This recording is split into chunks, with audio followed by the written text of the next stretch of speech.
आऊज़ुबिल्लाहिमिनश्शैतानिर्रजीम बिस्मिल्लाहिर्रहमानिर्रहीम।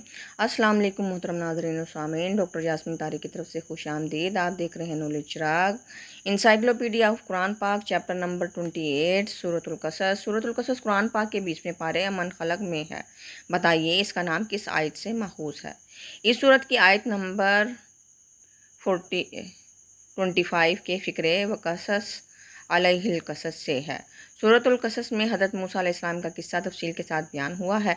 बताइए इसमें हज़रत मूसा अलैहिस्सलाम का जिक्र कितनी जगह पर आया है।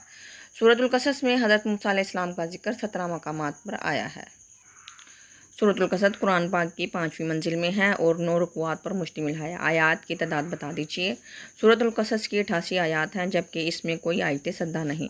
सूरतुल कसस का दौर नज़ूल क्या है। सूरतुल कसस मक्की ज़िंदगी के आखिरी दौर में, जबकि आयत 85 दौरान हिजरत और आयात 52 ता 55 मदीना मुनव्वरा में नाजिल हुए।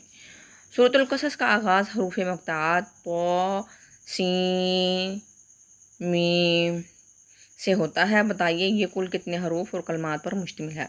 सूरतुल कसस 6011 हरूफ पर मुश्तमिल है। इसमें 1454 कलमात हैं। तरतीब नज़ूली के लिहाज से सूरतुल कसस 49वीं सूरत है। मौजूदा तरतीब बता दीजिए। कुरान पाक की मौजूदा तरतीब के लिहाज से सूरतुल कसस का नंबर 28वां है।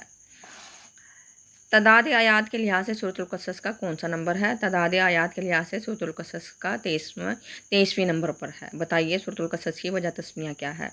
कसस के मानी किस्सा के हैं। इस सूरत में हज़रत ईसा अलैहिस्सलाम के वाक़यात तफसील से बयान हुए हैं और आयत नंबर 25 में लफ्ज़ कसस आया, इसलिए इसका नाम सूरतुल कसस रखा गया है।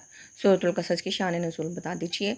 मक्की ज़िंदगी में कफ़ार मक्का ने हुज़ूर पाक सल्लल्लाहु अलैहि वसल्लम और मुसलमानों को तंग कर रखा था। अल्लाह ताला ने इन्हें अहले ईमान की तसल्ली के लिए और ये बताने के लिए कि सारी मुसीबतें कुछ अरसे के लिए हैं, ये सूरत नाजिल की गई। तो नाज़रीन, ये थी आज की वीडियो। उम्मीद है वीडियो आपको बहुत पसंद आई होगी। इसको लाइक, शेयर और सब्सक्राइब करें। अपनी कीमती राय से ज़रूर आगाह कीजिएगा। अल्लाह ताला हम सब का हामी नासिर। अल्लाह हाफिज़।